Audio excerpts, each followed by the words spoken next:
يا أهيل الجود والكرم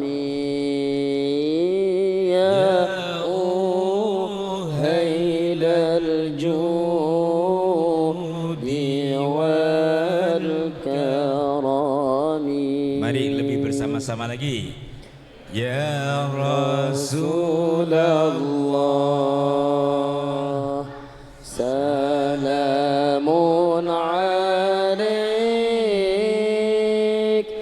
ya rafi'a syah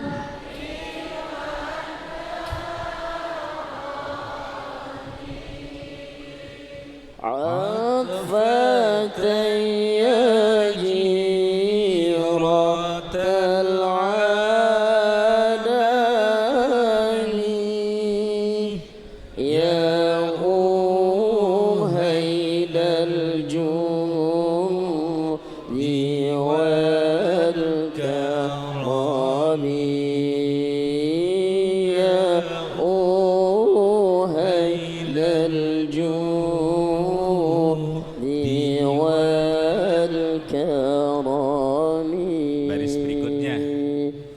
Allahul Kafi Rabbunal Kafi qasadanal Kafi wajadnal Kafi likulli Kafi كفانا الكافي ونعم الكافي الحمد لله ونعم الكافي الحمد لله. Baik, terusnya. Hasbunallahu wa ni'mal wakil ni'mal maula wa ni'mal nasir. Hasbunallahu ونعم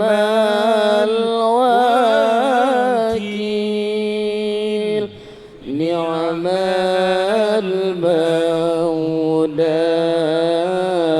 ونعم النصير نعم المولى ونعم النصير. Amin ya rabbal alamin. Wa taqabbalallahu minna wa minkum taqabbal ya karim. Insyaallah kita pun sempurnakan dengan doa taklim yang biasa dibacakan oleh para santri. Doanya bismillahirrahmanirrahim.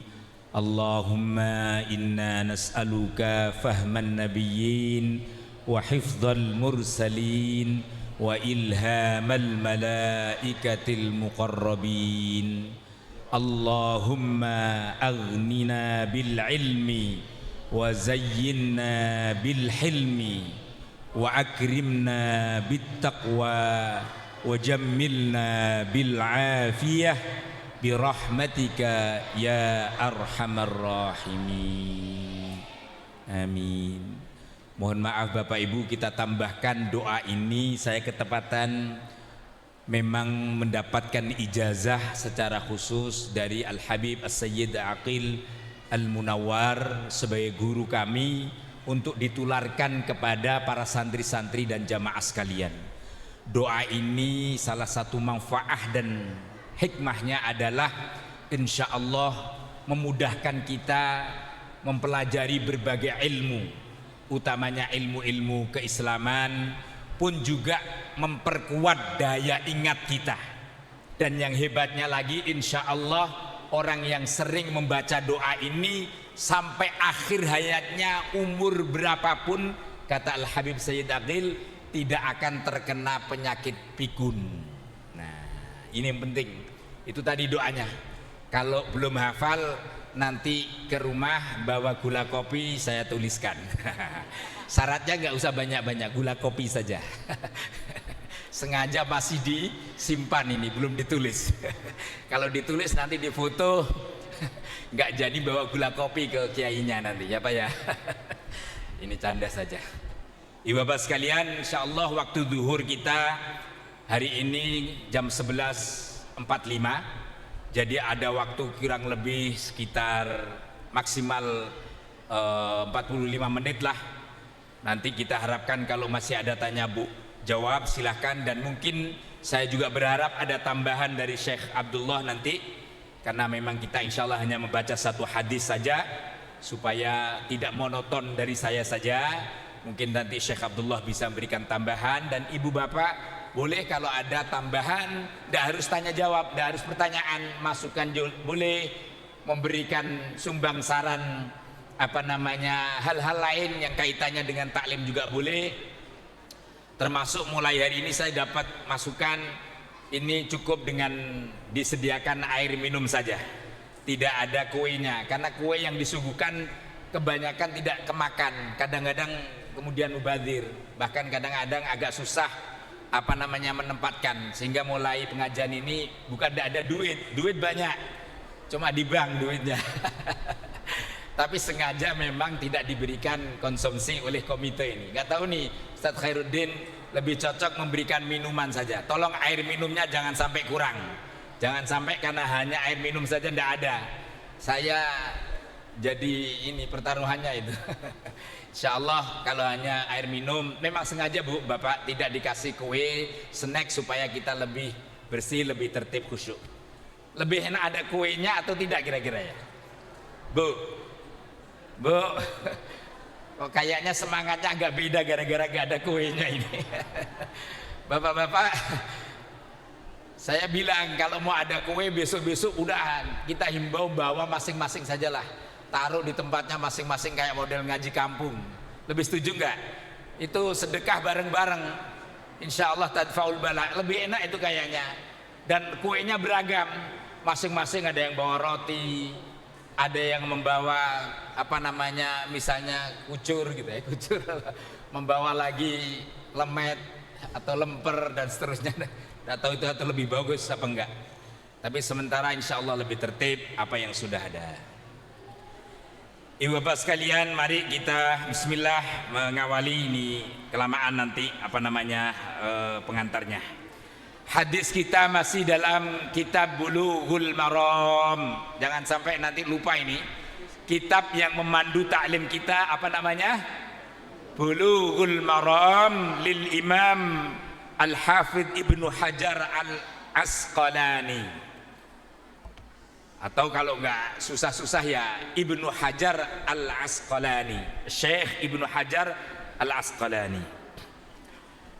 Kita masih dalam kitab tentang adab atau akhlak atau etika, hampir sama maknanya. Seingat saya ini hadis yang ketiga apa keempat ya? Ingat saya ini hadis yang ketiga, betul sesuai urutannya. Tapi di dalam urutan kitab Bulughul Maram, hadis ke 1469 sudah ditampangkan. Saya ulangi 1469.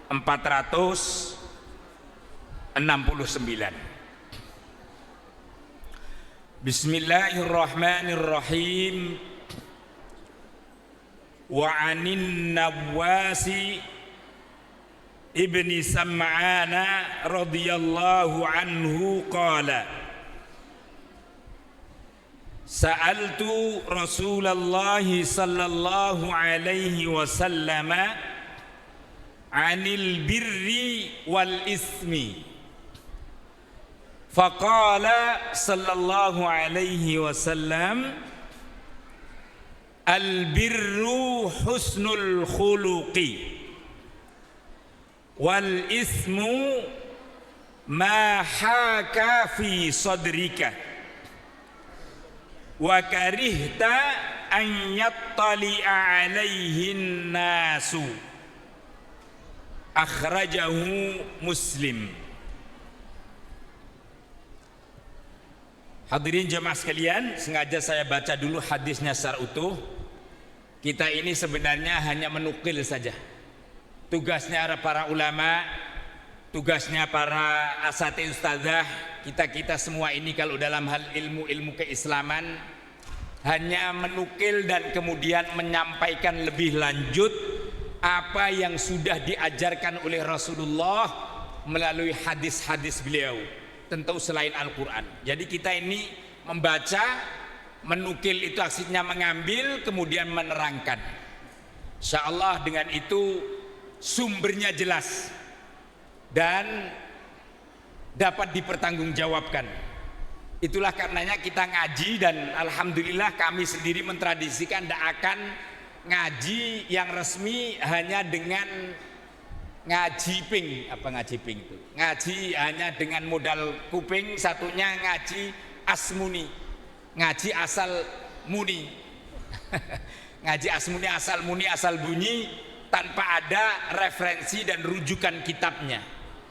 Model sekarang kayak gini mohon maaf mulai banyak para orang-orang yang tidak punya kapabilitas dan kompetensi keilmuan, terutama keilmuan Islam, hanya modal pinter ngomong, hanya modal pinter ceramah, backgroundnya bahkan artis, politisi, tapi ngomong masalah agama.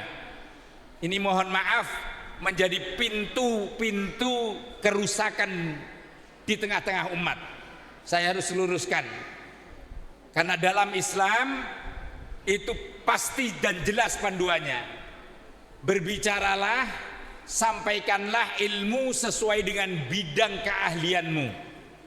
Jangan coba-coba menyampaikan sesuatu sementara Anda sendiri bukan ahli di bidangnya.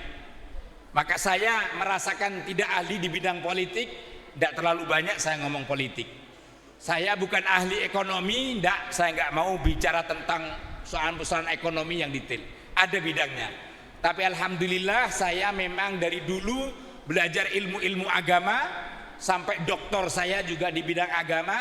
Saya insya Allah lebih punya sedikit ilmu ini dibanding yang lain. Karenanya saya menyampaikan bidang ini. Itulah penegasan dari firman Allah, wala taqfu ma laysa laka bihi ilm. Jangan sekali-kali engkau lakukan pengajaran sesuatu atau melakukan segala sesuatu yang kemudian kita tidak punya ilmunya. Sudah sampai di sini saja supaya orang ini kembali kepada habitatnya masing-masing. Jangan ngawur. Sekarang ini ngawur semuanya. Yang enggak ahli politik ngomong politik, yang ahli politik ngomong agama, yang ahli ekonomi ngomong tentang politik, dan seterusnya dan seterusnya. Ruwet. Jadi masyarakatnya dibikin bingung. Makanya perdebatan nasab, yang enggak ahli nasab ngomong nasab, akhirnya enggak jelas semuanya jeruntungnya. Yang muncul akhirnya fitnah, enggak karu-karuan. Dan saya enggak mau ikut-ikutan model kayak begini. Baik, kembali ke laptop. Ini kok ngomongnya kemana-mana sih? Tapi ini ada manfaatnya. Kembali ke laptop dulu. Kita terjemahkan ya Bapak Ibu, kata per kata dan kalimah per kalimah. Wa'anin Nawas, dan hadis ini diriwayatkan dari sahabat Nawas bin Sam'an. Agak aneh, agak langka kita mendengar sahabat ini. Sahabat Nawas bin Sam'an ini memang salah satu sahabat Nabi yang sedikit meriwayatkan hadis.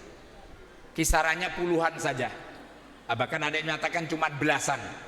Ini salah satu yang diriwayatkan. Ada juga riwayat lain tentang Dajjal dan seterusnya. Memang sahabat Nawas menurut biografinya, ini supaya kita tahu, adalah sahabat yang bukan penduduk asli Madinah. Beliau asli dari Syam. Negara Syam kala itu mungkin dekat-dekat dengan Yordania yang saya barusan saja datang dari negara Yordania ini, dan Syria serta Lebanon. Ini sekarang dulu namanya Syam, sekarang sudah terpecah Lebanon, Syria dan Urdun atau Yordania. Betul. Nah, beliau datang dari negeri ini nih. Lalu kemudian dengan bapaknya Pak Sam'an ini bareng-bareng pengen ngaji di hadapan Rasulullah sallallahu alaihi wasallam secara langsung. Beliau pergi ke Madinah. Syam ke Madinah itu kira-kira jaraknya 1.500-an kilometer. Tuh bayangin Bapak Ibu, pengennya ngaji dan bertemu langsung kepada Rasul. 1.500 kilometer. Saya naik pesawat itu kira-kira 2 jam. Ya, Jakarta Bali lah hampir. Kira-kira. Zaman dulu bayangin naik onta, naik apa namanya? Kuda 1.500 kilometer untuk bertemu Rasul sallallahu alaihi wasallam. Hanya beliau di dalam biografinya disebutkan cuma sekitar 1 tahunan bersama Rasulullah, mengaji, belajar di hadapan Rasul bersama bapaknya, dan kemudian kembali lagi ke Syam.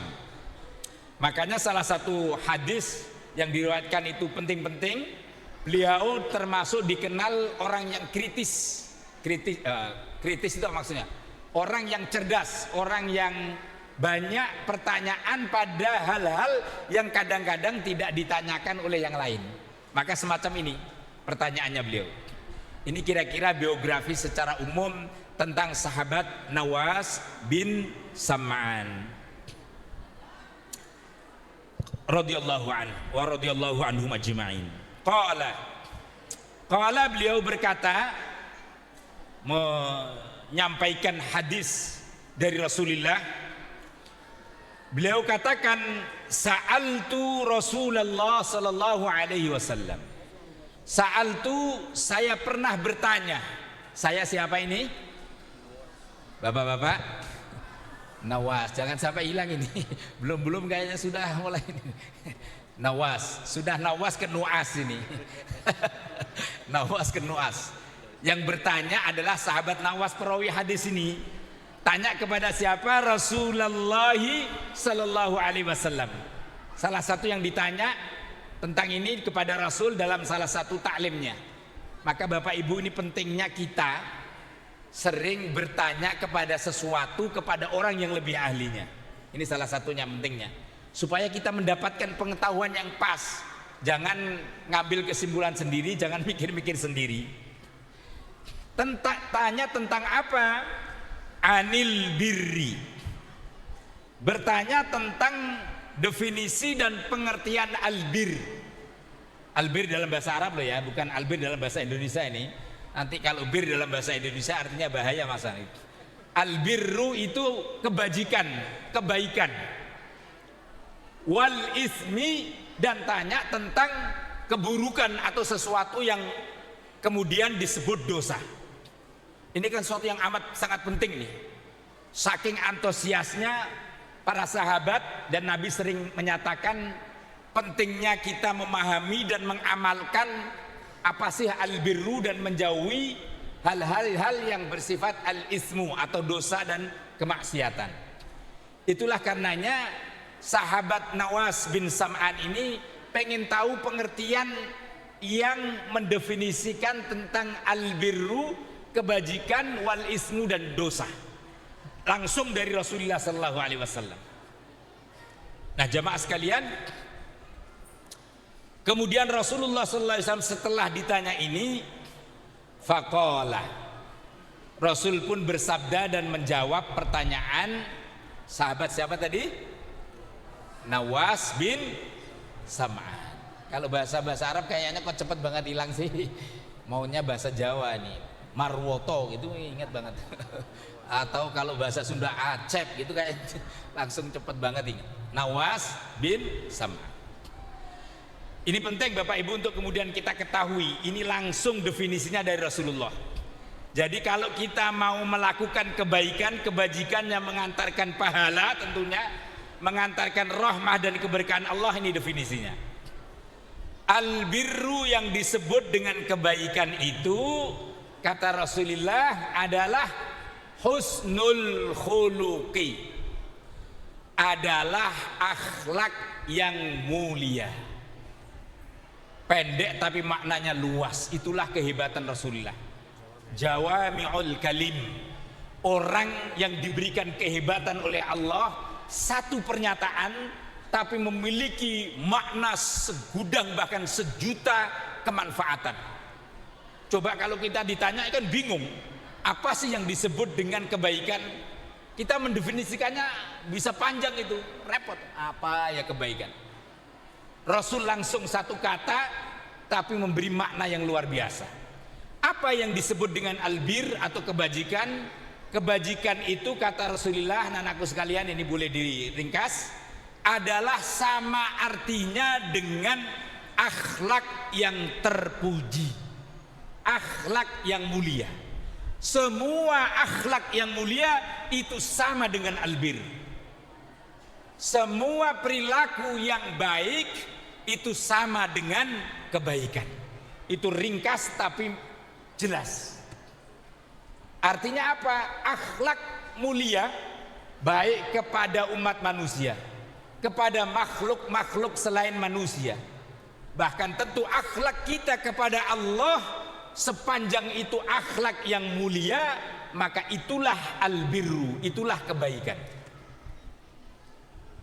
Bapak Ibu yang saya hormati, memang ada beberapa, ini saya ambil simpelnya saja.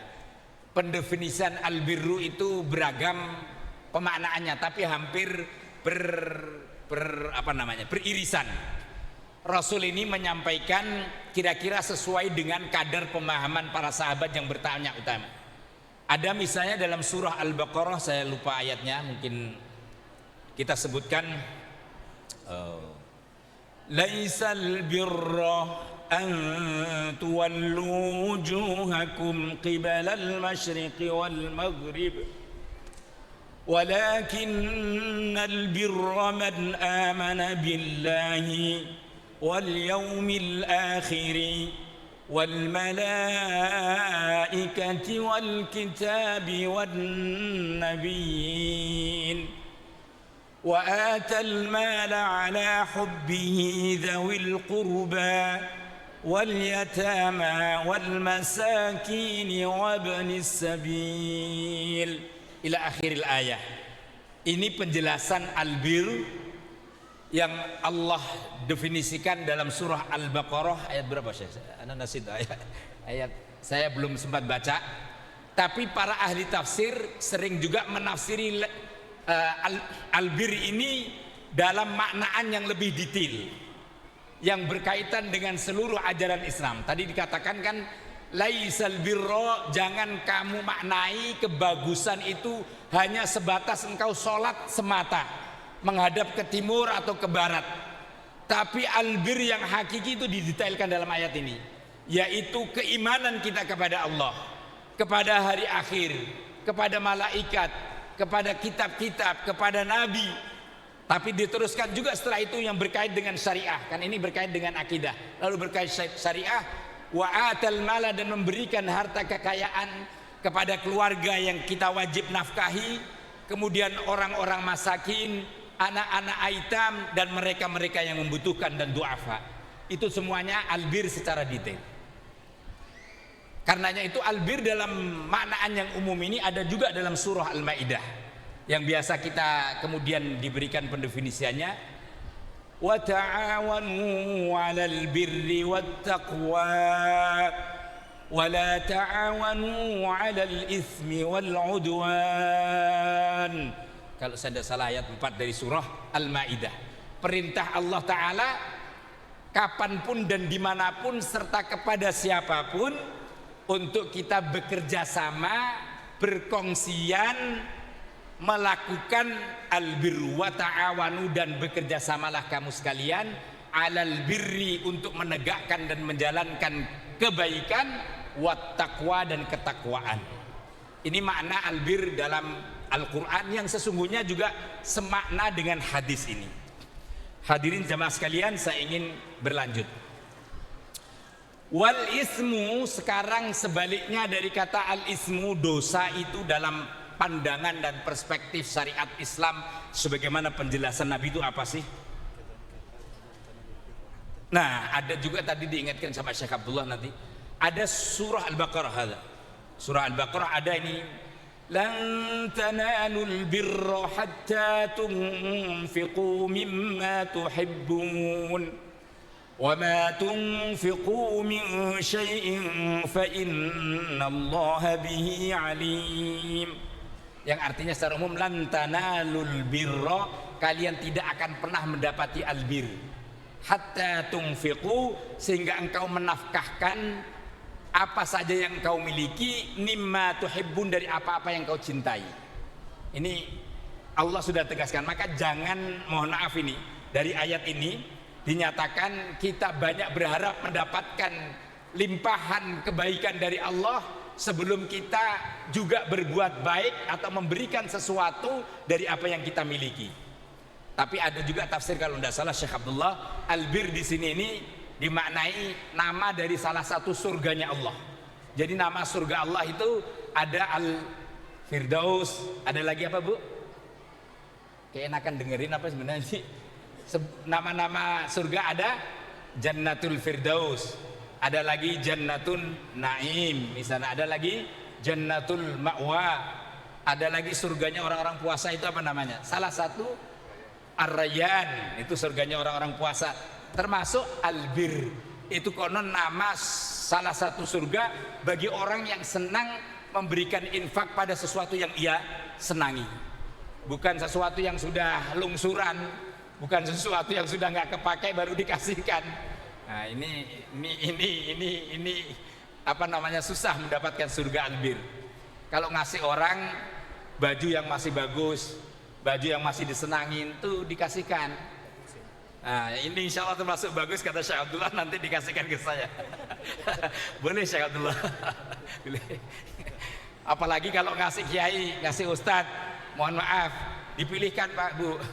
Ngasih ustaz, ngasih kiai lungsuran, ini waliyadzubillah, maunya surga albir.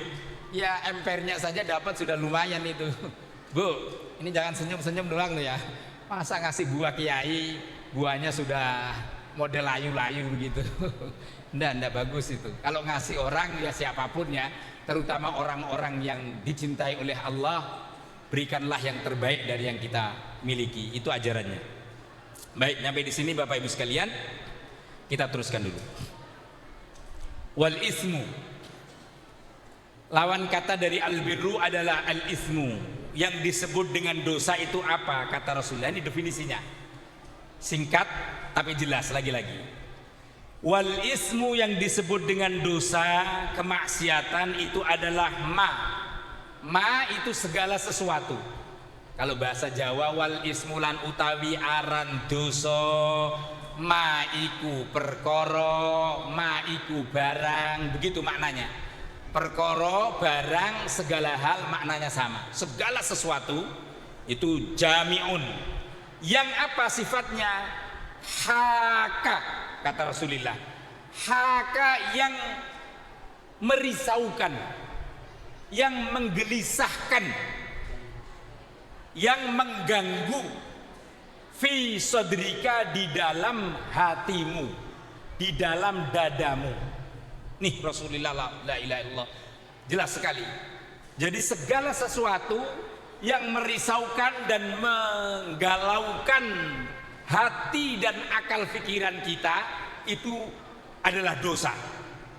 Bahkan kemudian diteruskan, wa karihta, dan kalian tidak suka atau membencinya, kalian tidak suka dengan sesuatu itu, an yattali'a, untuk terlihat, alaihi, atas sesuatu itu tadi, annasu, siapa manusia.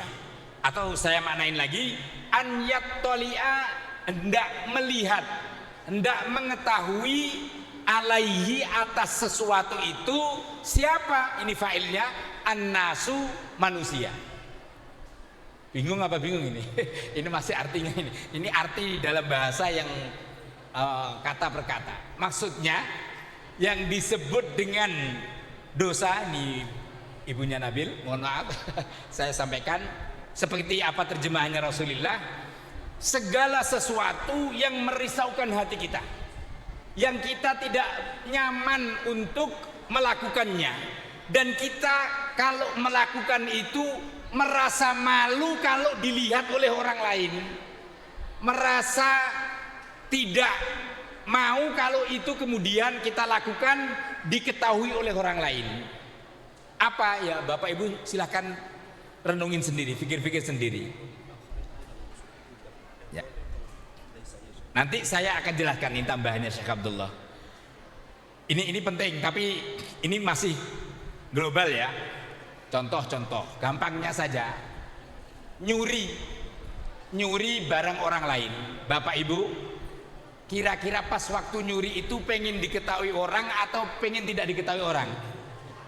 Bu, ada nggak orang, ini bukan saya berarti ngatain ibu nyuri, enggak, contoh ada orang mau nguntil sesuatu, kan pasti kayak kucing yang lagi mau nyantap sesuatu curian itu, tengok kanan tengok kiri, solo lihat ada. Kalau orang dalam CCTV itu ngambil motor langsung buru-buru diambil, jelas itu sesuatu dosa. Banyak contoh, anak misalnya, atau contoh yang sederhana, sesuatu yang sebenarnya dalam ketentuannya dosa. Kita mau meninggalkan sholat misalnya, kan lalu kemudian pasti kita nggak kepengen diketahui oleh orang. Atau pas saat kita mau nggak puasa misalnya, makan di restoran, lihat-lihat dulu restorannya lihat-lihat dulu wartegnya, warung Tegalnya atau warung Padang nih. Kalau Padang biasanya jarang, kalau warteg yang kadang-kadang masih beling. Tapi mohon maaf, saya bukan berarti ini jelekin warteg, tapi memang suka-suka ada masih, cuma ditutup separuh memberikan kesempatan kepada orang yang nggak kepengen dilihat saat dia melakukan dosa. Ini kan salah satu yang disebut oleh Nabi, saat dimana dia nggak kepengen diketahui oleh orang lain melakukannya, dan dia kemudian gelisah. Mohon maaf Bapak Ibu, ini bukti. Bapak Ibu kalau sudah sholat itu mendapatkan kenyamanan dan ketenangan, atau sebaliknya mendapatkan keresahan? Kalau sudah sholat pasti tenang, dan buktikan sendiri. Begitu halnya kalau kita ketinggalan sholat, atau apalagi sampai tidak sholat karena mungkin ada sesuatu yang ya bisa jadi udur, tapi apalagi sampai disengaja, gelisah aja udah bawaannya. Waduh ya Allah, tadi ketinggalan jamaah, waduh ini macet, kita belum sholat lagi, gimana nanti? Apalagi sampai sudah selesai, waduh gimana nih, tadi ketinggalan sholat, apalagi ketiduran, kok sampai enaknya, gelisah.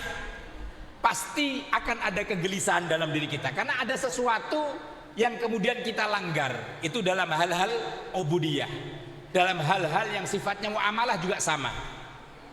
Nah Bapak Ibu, karenanya dalam hadis ini, hadis yang lain yang mohon maaf mungkin nampaknya mungkin jarang didengar, karena hadis ini tidak masuk di dalam, saya sudah baca, tidak masuk dalam kitab sahihnya Imam Bukhari dan Imam Muslim, tapi ada di dalam masnadnya atau musnadnya Imam Ahmad. Beliau katakan begini, enggak, saya enggak lupa ya,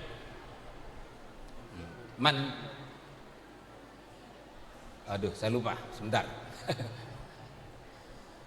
Gini, man sa'a sayyi'uhu, mohon maaf mungkin Syekh Abdullah masih ingat, man sa'a sayyi'uhu wa sarrat hasanatuhu. Coba diulang lagi Ustaz Syekh Abdul. Man sa'athu sayyi'atuhu wa sarrathu hasanatuhu fahuwa mu'min. Ini pegangin Bapak Ibu sekalian. Ini pendek hadisnya, tapi luar biasa. Kalau kita mau ngaca diri kita ini ada kemukminan atau tidak, ada masih nempel rasa iman apa tidak, ini kaidah yang diberikan Rasul melalui musnad Imam Ahmad. Man sa'athu sayyi'atuhu, barang siapa yang merasa bersalah dan galau atas kesalahan-kesalahannya, resah atas tindakan-tindakan buruknya, wasarrathu hasanatuhu, dan dia merasa senang, merasa bahagia, merasa nyaman dengan perilaku-perilaku kebaikannya, fahuwa, maka orang semacam ini mukminun. Ini orang mukmin. Nanti saya mau gabungkan ke hadis ini. Inilah tanda orang mukmin, inilah tanda orang beriman. Karena dalam hadis yang lain dengan riwayat yang lain bersambung dengan ini dikatakan bahwa min alamatil munafik, kita kan tahu biasanya tandanya orang munafik itu 3. Idza wa'ada kadzaba wa idza utimina khana wa idza hadasa kadzaba. Biasanya begitu. Tapi ini ada tanda orang munafik yang ringkes, yang kebalikan daripada tanda orang mukmin. Orang munafik kalau sudah sampai ke begini ini berarti kita dicap munafik oleh Rasulullah. Dan munafik itu sudah sama dengan orang kafir, bahkan bisa jadi kadang-kadang di atas orang kafir. Karena orang munafik tahu dengan kebenaran tapi dia tertutup hatinya. Kalau orang kafir kadang-kadang memang belum tahu dan bisa jadi kemudian mendapatkan. Kata Rasulullah, ini saya ambil saja hadisnya, tanda dari orang munafik sebaliknya, yaitu saat orang yang sudah tidak risau tatkala melakukan keburukan dan sudah tidak ada bangganya lagi, tidak ada senangnya lagi saat ia melakukan kebaikan. Wal'iyadzubillah. Maka Bapak Ibu, hadis ini tadi menyatakan itu kondisi orang yang normal, kondisi orang yang masih dalam fitrah kemanusiaannya, yang artinya orang yang sebenarnya ada potensi keimanannya, yang dinyatakan sepanjang masih ada fitrah kemanusiaannya, bahkan orang yang paling rendah keberagamaan dan imannya sekalipun, ini sebenarnya Bapak Ibu, fitrahnya manusia itu pasti menempel, asal dia tidak kemudian menghilangkan dengan sengaja. Mohon maaf, banyak kisah contoh orang mencuri itu setelah mencuri galaunya luar biasa. Kadang-kadang dia juga menyadari, bukan kadang, banyak. Atau orang yang setelah membunuh lalu kemudian dari peristiwa itu sampai kemudian terbawa penyesalannya luar biasa, sampai kemudian dia akhirnya bunuh diri. Penyesalannya dibawa kepada bunuh diri karena salah mencari taubatnya. Bahkan mohon maaf, dari banyak penelitian konon saya suka pernah baca-baca, tapi hanya sekedar baca loh ya, bukan yang lain. Itu di prostitusi konon katanya yang namanya sekarang apa namanya itu, mohon maaf, apa nama yang halusnya itu, dulu wanita tunia susila, orang-orang yang pekerjaannya mohon maaf apa sih namanya, ada istilahnya itu sekarang, wanita malam lah kasarnya. Itu berapa banyak sebenarnya dia melakukan sesuatu itu dengan penuh kesadaran, itu adalah dosa besar, itu adalah kesalahan besar. Hanya dia kadang-kadang mungkin karena terjebakan ekonomi, karena macam-macam, jarang yang kadang-kadang itu menjadi mohon maaf profesi yang kemudian dilakukan dengan kesadaran yang mereka katakanlah menikmati itu, tapi dengan keterpaksaan. Dan dia tahu itu fitrah manusia sesungguhnya. Tatkala melakukan kejahatan pasti pada saat yang sama dia sebenarnya mengetahui. Karena itu Bapak Ibu mohon maaf, ini juga dihati-hati. Bapak-bapak yang suka kadang-kadang menyimpan segala sesuatu, ini rahasia kaum Adam ini yang perlu ibu-ibu harus ketahui. Kalau sudah mulai ngumpet-ngumpet, sudah mulai ngomongnya berubah-berubah, perilakunya sudah aneh-aneh, ini perlu dicurigain Bapak Ibu. Ya ini tadi gara-garanya persis kata hadis Nabi. Pokoknya kalau sudah tidak normal, sesuatu itu melanggar, itu ada ada will katanya, wanita idaman lain, perselingkuhan macam-macam, itu sudah banyak hal yang disimpan-simpan, banyak hal yang kemudian dibohong-bohong. Dan sekalinya berbohong, ini mohon maaf, kalau ibu-ibu saya ajarin nih Bu, ilmunya orang-orang kaum Adam nih, supaya ibu nggak gampang dibohongin. Tanya bapak sekali-kali, kenapa pulang malam Pak? tanya, besoknya kayak ini, besoknya berubah lagi, besoknya berubah lagi. Kalau sudah banyak berubah, banyak alasan dan kelihatannya nggak jelas, nggak konsisten, udah pasti bohong ini. Ini bapak berarti sudah patut untuk dicurigai. Mohon maaf ya Pak, ini saya kasih unjuk ini. Supaya bapak ibu terpelihara dari hal-hal yang kemudian malah menyusahkan diri kita, menggalaukan diri kita. Karena mohon maaf, ini konon menurut riset, orang-orang laki yang punya wanita lain yang tidak resmi, mohon maaf, itu 75% sangat berpotensi mendapati penyakit serangan jantung. Ini hati-hati loh, serangan jantung, karena dia berdebar-debar terus sepanjang hidupnya, khawatir melulu. Betul itu, nggak pernah senyaman. Ternyata dalam menurut riset, orang yang punya perselingkuhan itu matinya sering-sering mendadak, kebanyakan kena serangan jantung. Maka jangan heran kalau pas lagi waktu di hotel karena sesuatu macam-macam itu mati mendadak itu. Gara-gara apa? Serangan jantung. Dan memang menurut medis begitu. Saya sengaja takut-takutin bapak yang mungkin serempet-serempet, taubatlah dengan sebaik-baiknya. Jadi Bapak Ibu sekalian, saya ingin menyimpulkan dari hadis ini, semoga menjadi pedoman dan kegiatan kita semua betapa Al-Quran dan Al-Hadis, ajaran Nabi Sallallahu Alaihi Wasallam ini begitu mulia, begitu tingginya yang diajarkan kepada kita, supaya agama ini menuntun kebaikan perilaku umat manusia. Maka agama kita mengajarkan segala sesuatu yang bermanfaat, segala sesuatu yang menjadi akhlak karimah, membantu orang, menolong orang, peduli dengan orang, berperilaku santun, berperilaku jujur, semuanya itu adalah albirru. Tapi sebaliknya tanya kepada kita, kalau itu menggalaukan, meresahkan, dan kita malu untuk dilihat orang kalau kita melakukan, jangan kemudian lakukan. Kalau dalam hadis lain dikatakan, da' ma yaribuka ila ma la yaribuk, tinggalkan segala sesuatu yang meragukan kalian kepada sesuatu yang tidak meragukan kalian. Ahlan wa sahlan. Fadhil Syekh Khalil memang tadi izin, beliau baru mengisi acara di silaturahim. Hadirin jamaah sekalian, masih ada waktu sekitar 10 menit.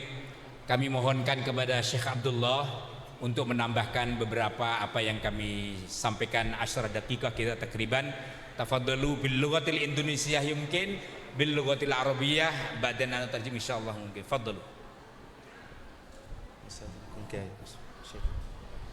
Bismillahirrahmanirrahim. Assalamualaikum warahmatullahi wabarakatuh.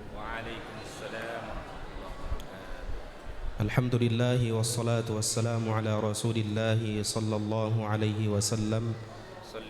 Amma ba'd. Fadilatul Ustadz wa Syekhuna Doktor Kiai wa Syekh Khalil, Ustadz Siraj, Ustadz Fathur, wal hadirin jami'ah, hiyakumullahu ta'ala. Amma ba'd. InsyaAllah saya akan jelaskan beberapa hal tapi menggunakan bahasa Arab. Ya, karena kalau menggunakan bahasa Indonesia pasti saya akan lupa dan tidak dan antum tidak faham.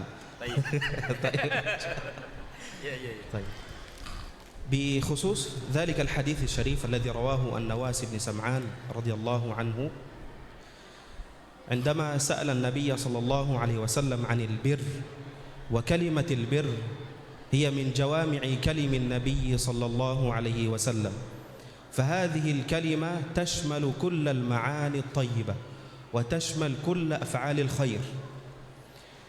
وقال الإمام عبد الله بن المبارك رحمه الله بأن في شرح هذا الحديث بأن أفضل أعمال البر هي حسن الخلق، وقال أن حسن الخلق يكمن في بسط الوجه وبذل الخير وكف الأذى. Supaya tidak lupa, saya singkat-singkatnya saja menambahkan apa yang sudah saya sampaikan. Kata beliau, hadis ini memang luar biasa, termasuk mukjizatnya Nabi menyampaikan 1-2 hal tapi maknanya sangat luas seperti tadi. Beliau katakan salah satu definisi albir itu sebenarnya adalah segala tindak laku, ucapan dan perbuatan manusia yang bernilai baik dan manfaat. Salah satunya ditekankan di sini adalah akhlak yang terpuji. Bahkan akhlak terpuji ini diberikan contoh oleh Nabi yang sesederhana sekalipun. Contohnya kita senyum kebahagiaan, berbagi senyum kepada yang lain, itu masuk kategori akhlak mulia. Kita menyingkirkan batu di jalan karena mengganggu orang atau duri di jalan, itu juga bagian daripada akhlak yang mulia. Itulah masuk kategori albir. فأعظم درجات البر هي حسن الخلق، وحسن الخلق يقوم عليه الإسلام ويقوم عليه الإنسان المسلم. فالنبي صلى الله عليه وسلم حينما أراد أن يصف المسلم في خلقه وأن يصف المسلم في طباعه فقال المسلم من سلم المسلمين من لسانه ويده. فأنت أي أخي المسلم إذا أنت فقد جعلت الناس المسلمين يسلمون من لسانك ويدك فأنت قد حققت الإسلام. Maka Bapak Ibu, coba kalau kita kaitkan dengan beberapa penjelasan hadis yang lain, selalu konsisten dan sama.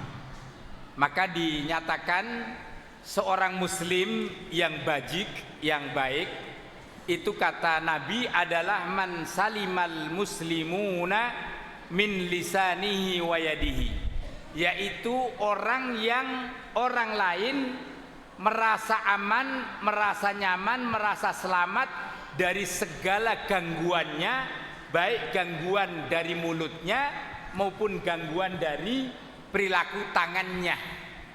Maka kalau kita sudah bisa memastikan orang lain tidak pernah terganggu dengan bacotnya kita, mohon maaf ini terjemahan kasar, dengan mulutnya kita, dan tidak pernah pula terganggu dengan gangguan perbuatan tangan kita sebagai sesuatu yang memang paling banyak melakukan sesuatu, maka berarti kita muslim.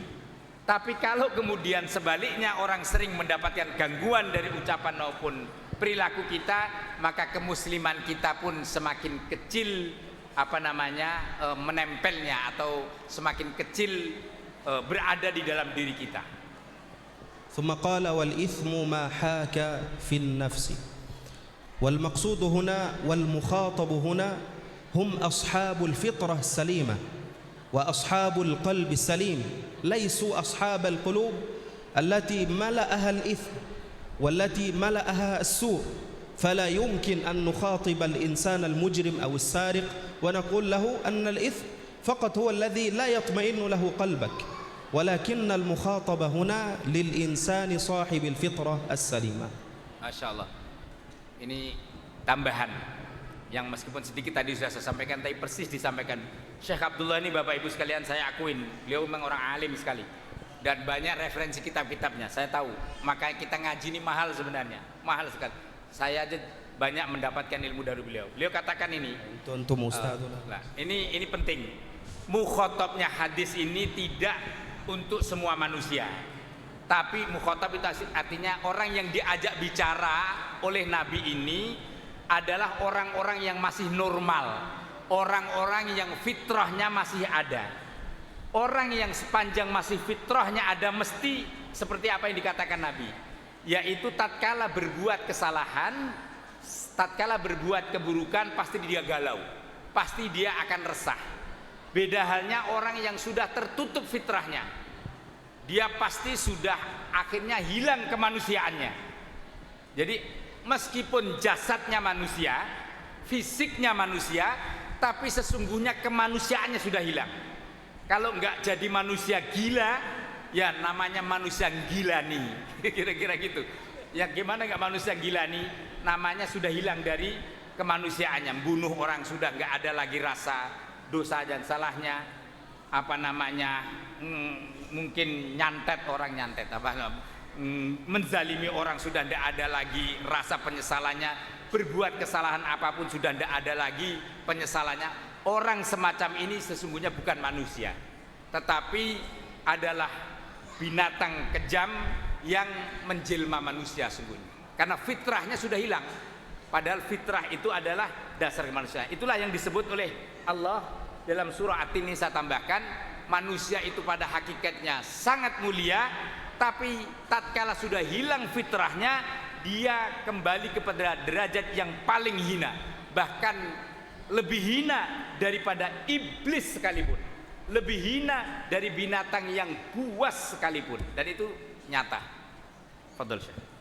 فحسن الخلق كما بينه النبي صلى الله عليه وسلم يكمن في أن يكون الإنسان مبتسما وباسطا لوجهه وأن يكف أذاه عن الآخرين وأن يبذل الخير. ونذكر بهذه المناسبة حديث النبي صلى الله عليه وسلم عندما قال خيركم خيركم لأهله. فالصحيح أن كثيرا من الناس ونحن نراه الآن مع أقربائه مع جيرانه تجده دائما عبوس الوجه، لا يتبسم ولا يبذل الخير لهم ولا يكف الأذى عنهم. وهذا في الحقيقة قد خرج من المعنى المطلوب للإنسان المسلم وصفة المطلوبة في الإنسان المسلم. فخير وأعلى درجات حسن الخلق أن يكون الإنسان أفضل معاملة مع أهله وأقربائه بدلا من أن يكون مع الغرباء يتعامل بأسلوب جيد. إذا كان هناك ضيوف أو هناك رجل يعني أول مرة يراه يبتسم ويكون كأنه من الملائكة، ولكن عندما يرجع إلى بيته لا يتبسم في وجه زوجته، إذا يتكلم مع أولاده يتعامل بالعنف وبالشدة. فالصحيح أن كما قال النبي صلى الله عليه وسلم خيركم خيركم لأهله. فيتحقق حسن الخلق بأن نبدأ به مع أهلنا وأقربائنا ثم الآخرين. الله الله الحمد لله. هذه آخر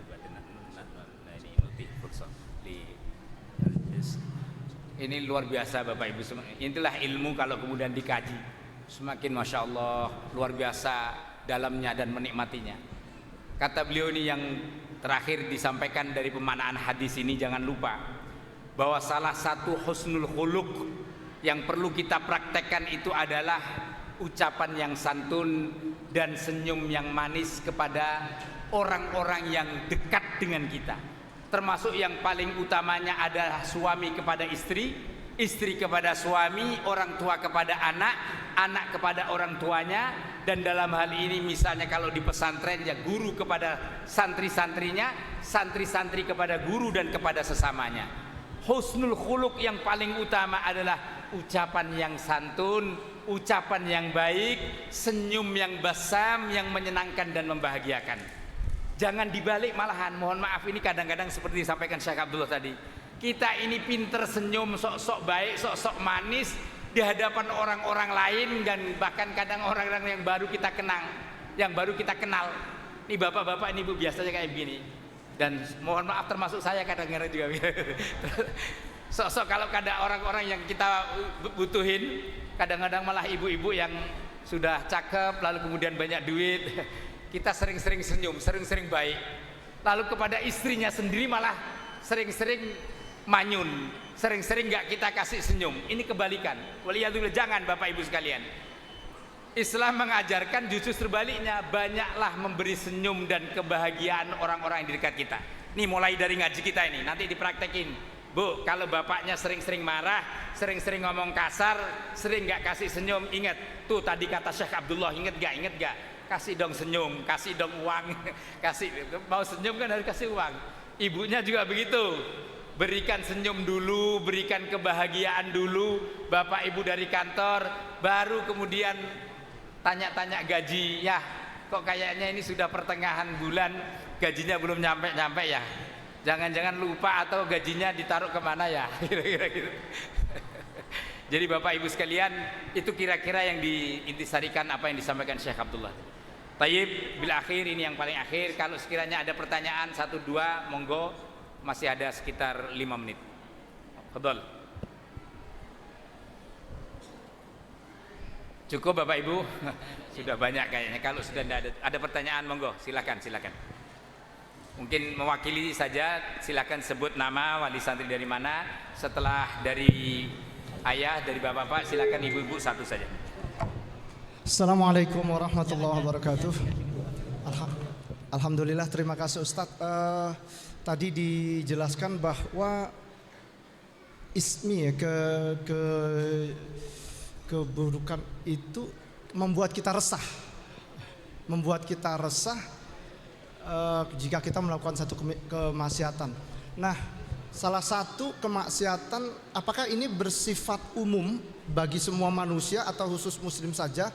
Karena seperti kita ketahui bahwa minuman khamar itu halal dan biasa saja bagi mereka yang non muslim meminumnya tanpa ada rasa bahwa ini merupakan satu salah. Bagaimana dengan hal tersebut, Ustaz? Terima kasih. Assalamualaikum warahmatullahi wabarakatuh. Waalaikumsalam warahmatullahi wabarakatuh. Saya mungkin langsung tanggapi, kalau nanti Syekh Abdullah ada tambahan silahkan. Bapak Ibu, ajaran Islam ini ajaran universal. Islam itu syamilun kamilun. Islam itu universal, komprehensif untuk seluruh umat manusia. Rahmatan lil alamin.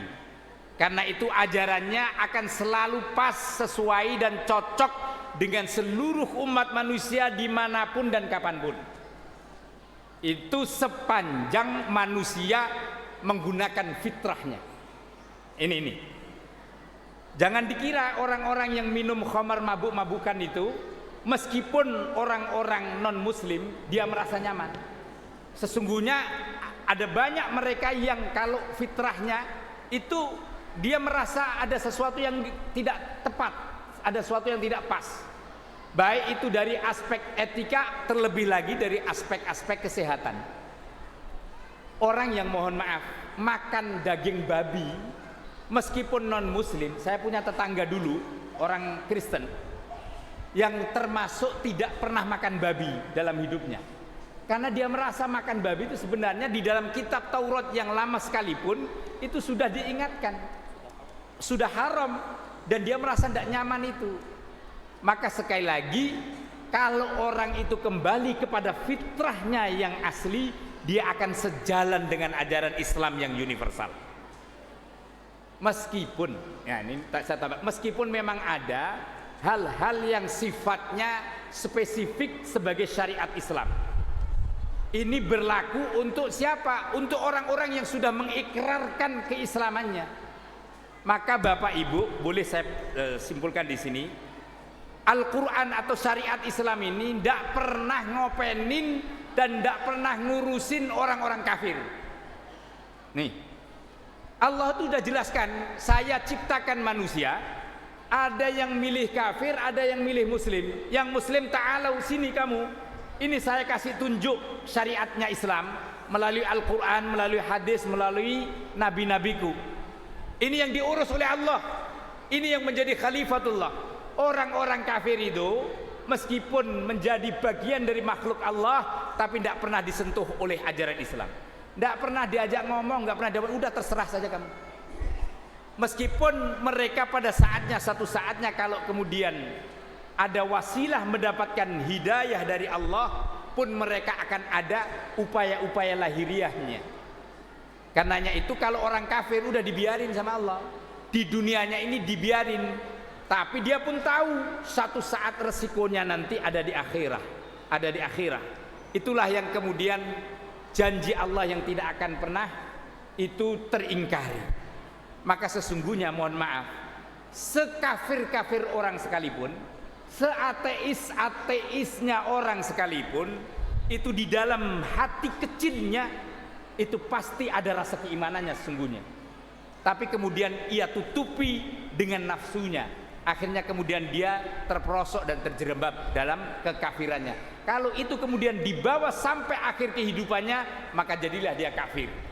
Tapi kalau kemudian dia taubatan nasuha, al-Islam mahjubun lima qablah, Islam menutup itu semua dan jadilah dia muslim, dan insya Allah digolongkan orang-orang ahlul jannah kelak di akhirat. Karenanya itu Bapak Ibu sekalian, tadi saya katakan ini standarnya universal. Orang menjalankan sesuatu jelek, dan al-birru itu standar universal juga, meskipun ada kaitannya yang syariat-syariat khusus itu hanya untuk orang-orang muslim, yang itu juga sebenarnya menjadi patokan secara umum. Mungkin misalnya kayak kita sholat, ini kan khusus kepada umat Islam. Meskipun agama yang lain ada sholatnya tapi dengan cara yang lain, tapi secara umum ada memang syariah-syariah yang khusus diberikan syariatnya kepada Islam. Baik, fi ziyadah syekhna. Ada tambahan Syekh Abdullah? قال الإمام النووي رحمه الله بشأن شرح هذا الحديث بأن المقصود بأن والإثم ما حاك في الصدر المقصود في غير الأمور التي لم يتعارف عليها الناس، فالحلال بين والحرام بين وبينهما أمور مشتبهات، فالمقصود في من هذا الحديث هي الأمور المشتبهات. أما بشأن الخمر فهو محرم تحريما كاملا في الإسلام وفي المسيحية وفي اليهودية. أنا يعني أحفظ الإنجيل ليس القرآن فقط. في إصحاح يوحنا هذا من أحد الرسل في النصارى قال فإنما حرم ربكم ثلاثة أكل الخنزير وشرب الخمر والزنا. هذا مما جاء في الكتاب المقدس. فكل الأديان السماوية تنكر تلك الأفعال الفاحشة، فكما وضحنا وكما بينا أن هذا الحديث فقط للأشياء وللأمور المشتبهات. Baik, tambahan yang penting sekali. Sayang kalau enggak saya terjemahkan secara ringkas. Sebagaimana disebut oleh Al-Imam An-Nawawi menafsiri hadis ini, beliau katakan nih kepada Bapak yang tanya dan kepada semuanya, lebih ditekankan kepada persoalan-persoalan yang sifatnya memang masih umum, belum definitif. Maksudnya di dalam Islam kan sudah jelas tuh, yang halal itu ini, yang haram itu ini. Yang al-halalu bayyinun wal haramu bayyinun. Jelas. Yang halal misalnya makan, minum, tidur halal. Yang haram misalnya mencuri, berzina dan seterusnya haram. Nah, yang dimaksud dengan dosa yang mengerisaukan ini adalah yang bersifat umum, yang mungkin belum definitif daripada halal dan haramnya yang disebut dengan mustabihat. Itu kalau kadang-kadang kan suka ada itu, ini kira-kira saya malu nggak sih melakukannya? Kalau ada sesuatu yang kemudian kita malu dan nggak mau dilihat oleh orang, itu berarti dosa, itu berarti kemaksiatan. Nah, beliau juga katakan tadi bahwa ajaran Islam ini hakikatnya semua sama dengan agama-agama dahulu, agama-agama samawi dengan kitab-kitab dahulu. Syekh Abdullah menurut pengakuannya beliau ini, selain hafidz Al-Quran, beliau katakan tadi, saya ini selain hafal Quran juga hafal Injil. Beliau ini hafal Injil. Saya ketepatan cuma baca-baca doang. Injil saja beliau hafal, bukan hanya Al-Quran. Di dalam kitab Injil itu juga dikatakan, sampai sekarang juga ada, bahwa kitab Injil itu menyerukan mengharamkan 3 hal. Yang ini orang-orang Nasara juga tahu, mengharamkan syurbul khamri, minuman khamar, mengharamkan apa tadi, daging babi, dan yang ketiga mengharamkan berzina. Sama. Jadi mengharamkan minuman keras, mengharamkan daging babi, dan juga mengharamkan perzinahan. Karena memang kitab samawi itu hakikatnya sama dari Allah Subhanahu wa taala. Meskipun kemudian sebagian ada yang diselimpangkan atau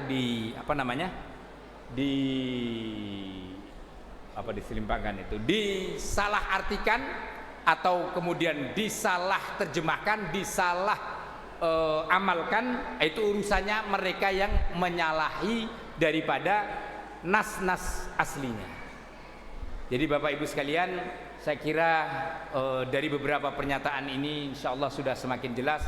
Alhamdulillah, persis jam 11.45 kita sudah masuk waktu zuhur, mungkin bahkan sudah lewat.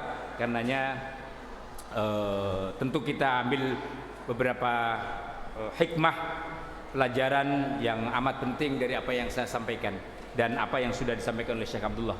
Saya khawatir semakin banyak malah semakin nanti keluberan. Mari kita akhiri dengan istighfar bersama-sama, dan setelah itu kita persiapan ambil air wudhu untuk menjalankan sholat duhur berjamaah. Mari diakhiri dengan membaca istighfar bersama-sama. Astaghfirullah Rabbal baraya, astaghfirullah minal khataya, Rabbi zidni